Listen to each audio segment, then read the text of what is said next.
Hi guys, welcome back to Leave and Engage. I'm Stu, and we're just now going to do the November and autumn updates to show you what's been going on the layout. There's a few different bits and updates to do, so let's have a little look at that. Okay, elephant in the room. First thing we're going to show you on the update is this station building. This is the biggest thing as I've been working on this month. You've seen the two previous videos, but this is the thing that I've been working on mainly.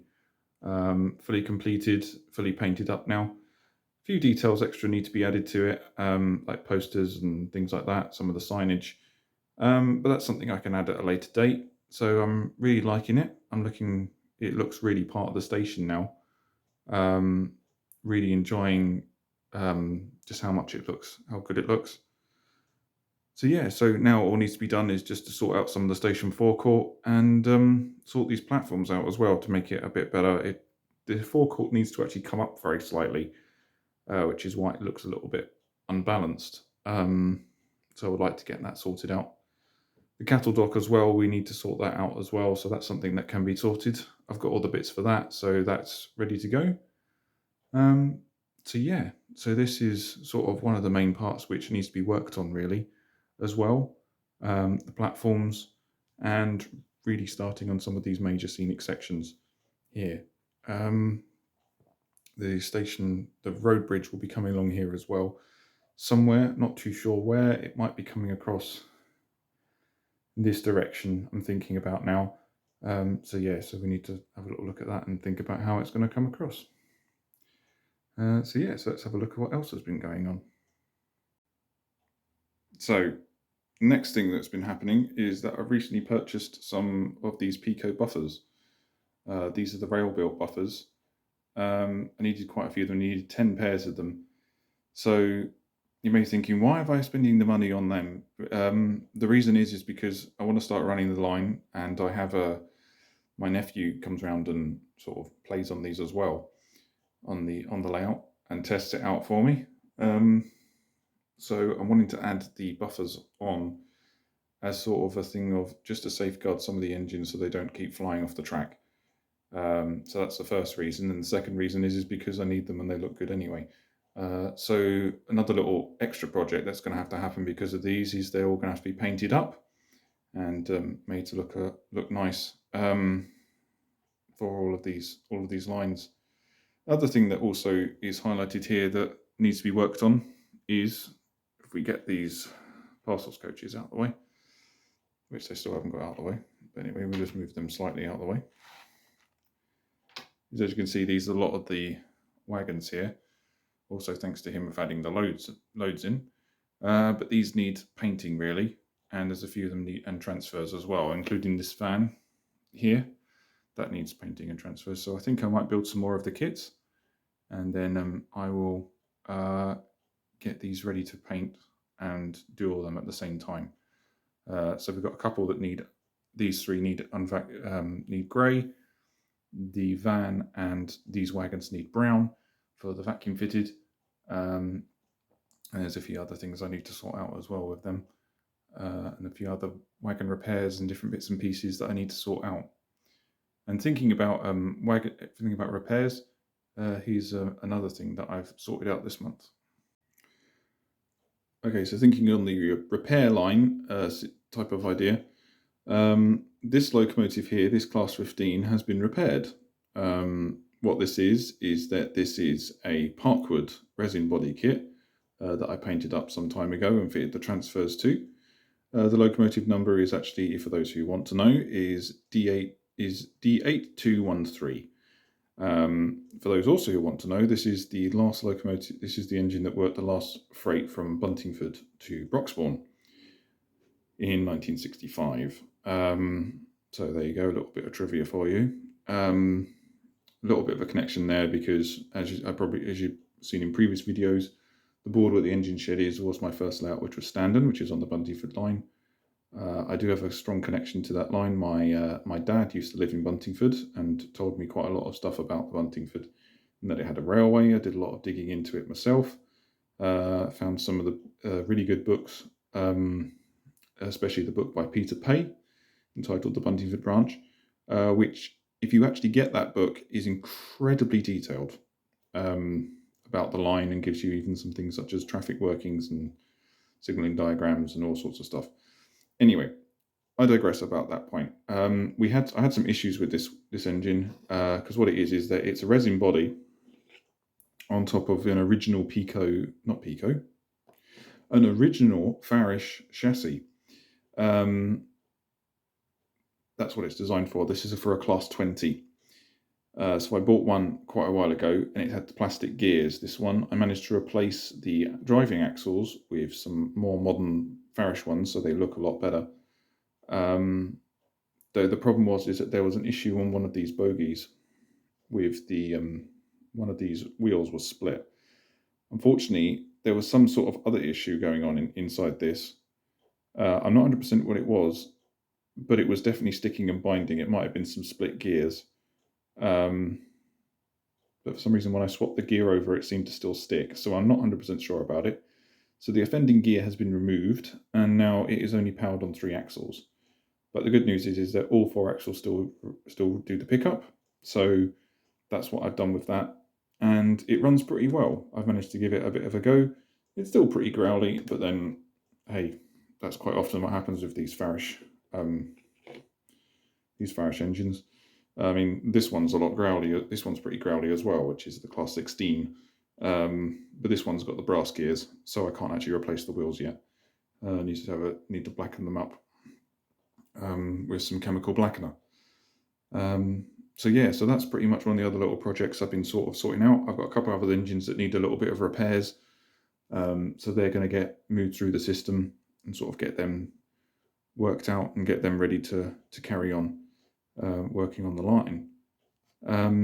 Another thing that has been worked on and that I've been working on in parallel to the station building, which you can see up here, which if you look at that is a really good scene. That's why I'm really happy with how things are working out at the moment.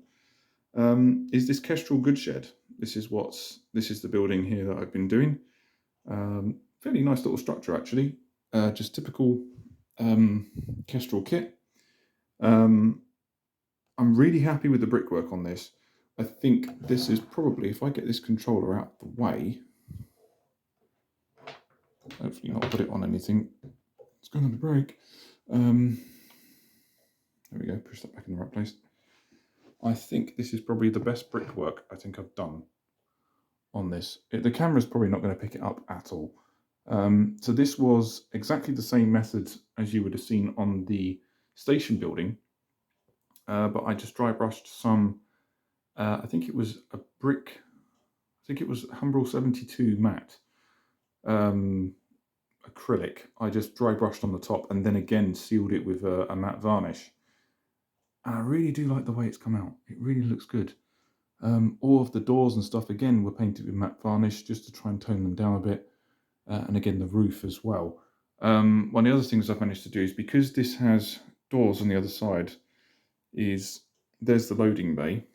The doors still need a bit of extra touching up of the wood colour, but I'm going to add a little bit of interior detail to it, just because you easily can see in the sides here, and just because I just fancy doing it really. But yeah, it's a nice little kit.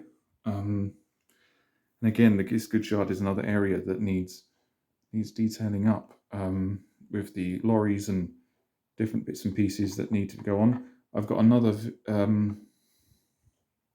structure that I need to build, which is an actual GER goods office by Osborne Models, laser cut kit, which is going to try and go around somewhere around here, I think. Hopefully it will fit. I need to double check its floor size.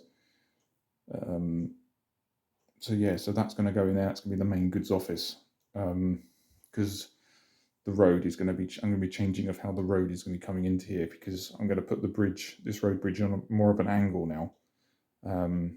So it should allow me a bit more room for that office. So that's what's been going on with that. To be honest, it's been a very thin month in terms of projects and things that I've been doing. So that's really all that I've actually managed to do, because of how much work has been going into this station building. So that's pretty much sums up of what's been going on with this. So now I will hand it back to me, and we'll have a look at some of the other some of the products that I got at the National Exhibition at the National Festival of Railway Modelling. I don't know why I tried to put that into both things, but there we go. So yeah, let's have a little look at that.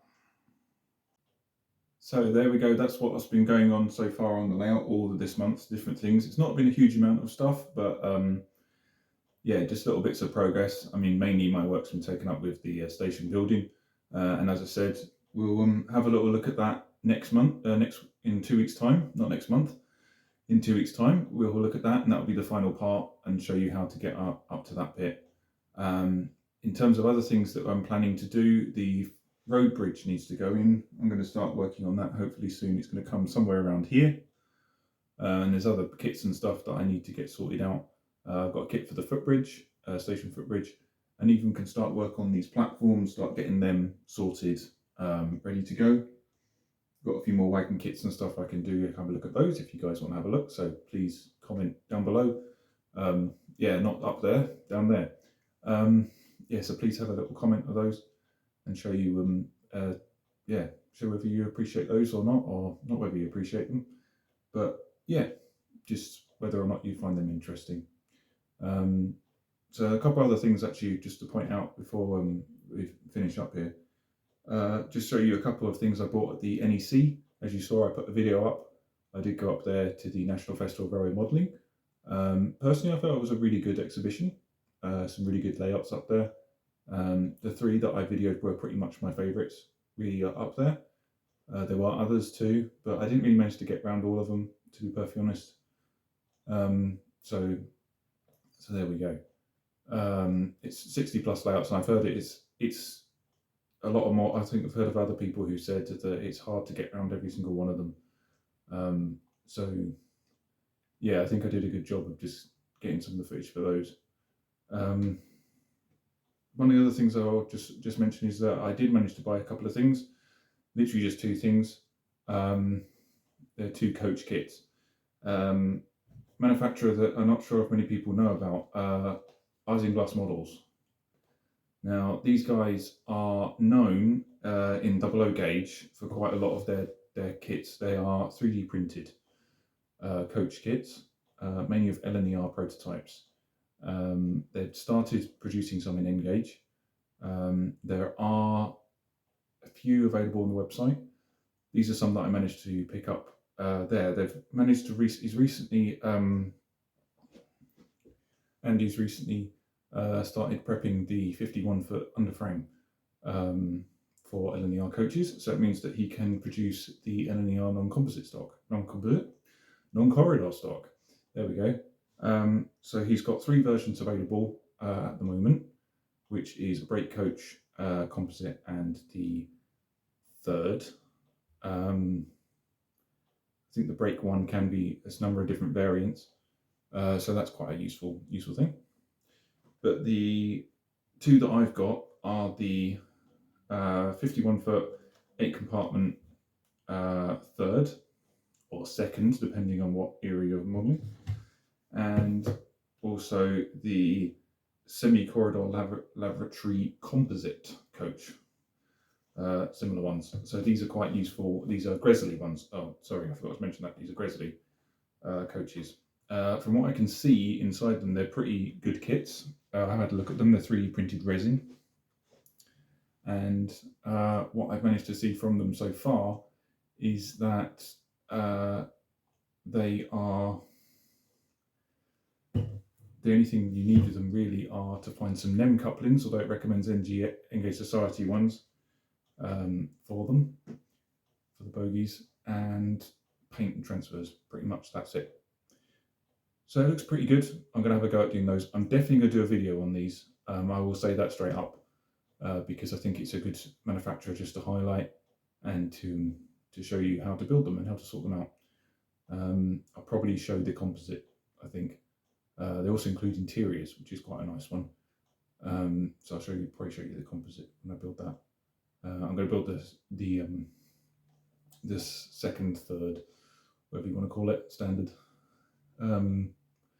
coach.